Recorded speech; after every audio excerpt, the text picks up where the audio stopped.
What's up, ladies and gentlemen of the YouTube? Cthulhu the Dark One back with another Iron Man toy review. This time we take a look at the Marvel Legends Ironmonger Build-A-Figure Wave Iron Man 3 Series Marvel Legends. Anyway, it's a Marvel Legends and it's an Iron Man figure. Classic Iron Man. Now, I'm not just saying that to be smartass. That's actually the name on its package. There you see Classic Iron Man, the Marvel Legends Ironmonger Build-A-Figure Wave, or the Iron Man Marvel Legends Wave, Iron Man 3 Marvel Legends Wave, I don't know, whatever you want to call it. It looks like this on the shelf. But anyway, standard packaging. This is where I believe he came with a leg of Ironmonger. The figure would be right here. You get a cool picture of the movie Iron Man that will be coming out. On the back, other figures in the line, assembled Ironmonger, the coming soon. Cool comic art of what it looked like, and then actual picture of the toy. And, you know, nothing major. And it again comes with the cool little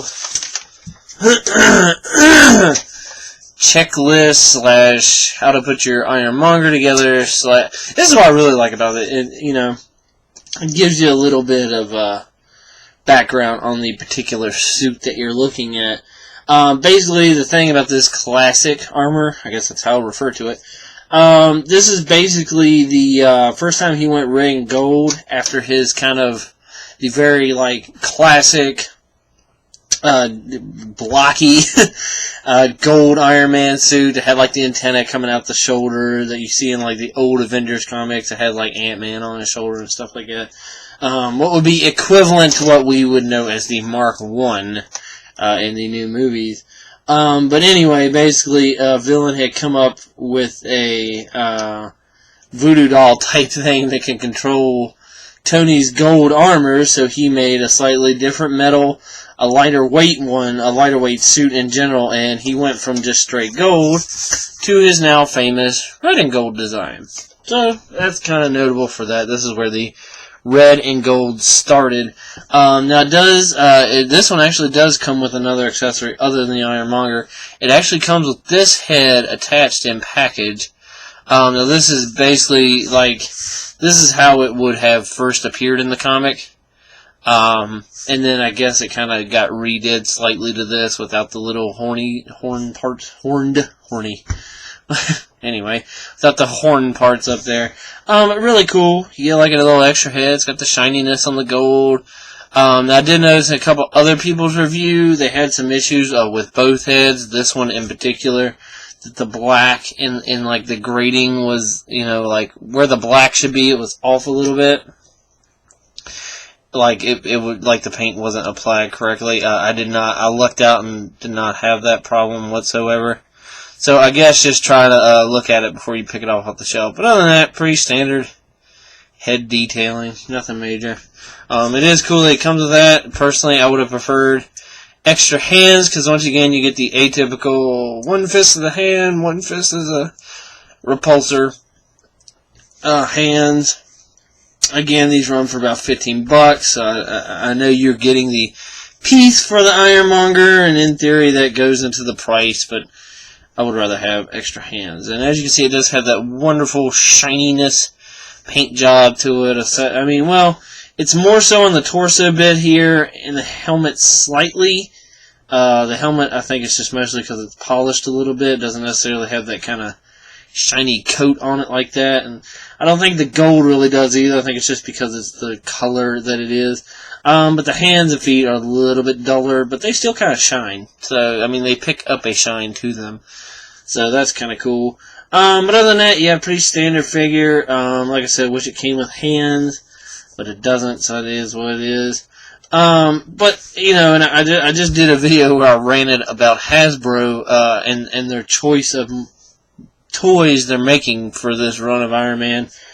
And, in case you don't know, this is at least the second, if not third time we've seen a version of this armor in the Marvel Legends line. Of course, slightly different color, slightly different look, depending on the time frame when that particular one came out. But, as far as the design of the armor, it's at least the second, I believe it's actually the third time we've seen this design. And, with 40-some armor designs in the upcoming movie, I would have rather had a newer one that we hadn't seen before. But we got this. I don't mind it because it does look good, and, I'm building kind of a Hall of Armor sort of thing going on. And basically, once I get the first appearance or Mark 1 Iron Man, comic-wise, it'll be almost like a timeline. I'll have that. I'll have this guy. I'll have this guy who came after him. This is kind of like the 90s armor. And then I have, like, Extremis and so on and so forth.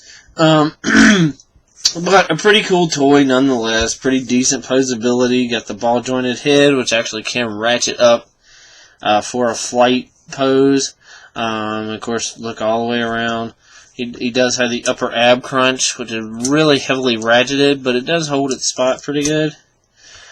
Shoulder, typical Marvel Legends ball joint, only hindered by pretty much this kind of collar molding, like around his shoulder. Like there's his arm all the way up, you can rotate it all the way around, like so, and in and out. But there it is, pushed all the way, it'll go in, so it's going to stick out from him a little bit. Don't really mind that, but that's just me. Upper bicep, you get full rotation, double jointed elbows. There it is.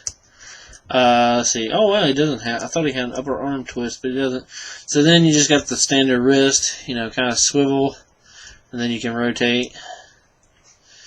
Of course, same on that side. Showed you the upper ab thing. He does have a waist joint.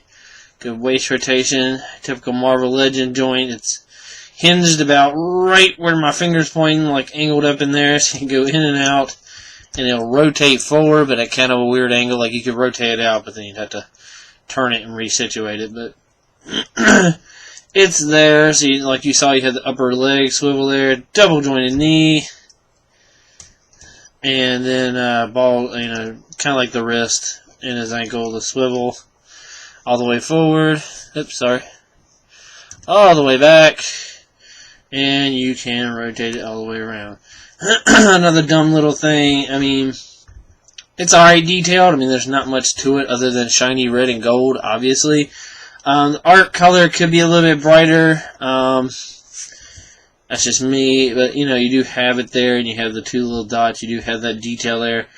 And you do have it on his open hand. You can see there they painted that in, but did not paint it on the feet. Now, I know it's kind of redundant points. It's more than likely you're going to have him standing up.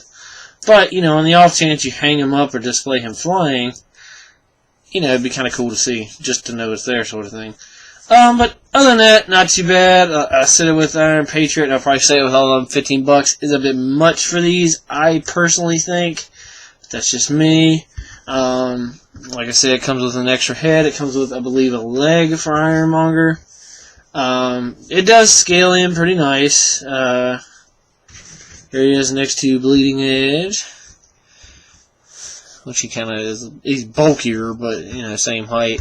And there he is, kind of with, we'll call him 90s Iron Man, I guess, because that's pretty much where it came from. So good scale. If you don't know how tall any of those are, there they all next to a can of Coke. So about 6 inch, so figure. Pretty good overall. Like I said, a little bit overpriced in my opinion.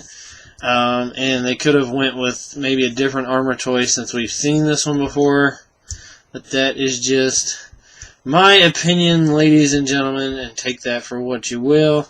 But overall, I'm glad to have it. I mean, at the end of the day, since I'm kind of making a Hall armor anyway, I would have gotten a version of this armor to fit in like with the timeline of the evolution of them, sort of thing.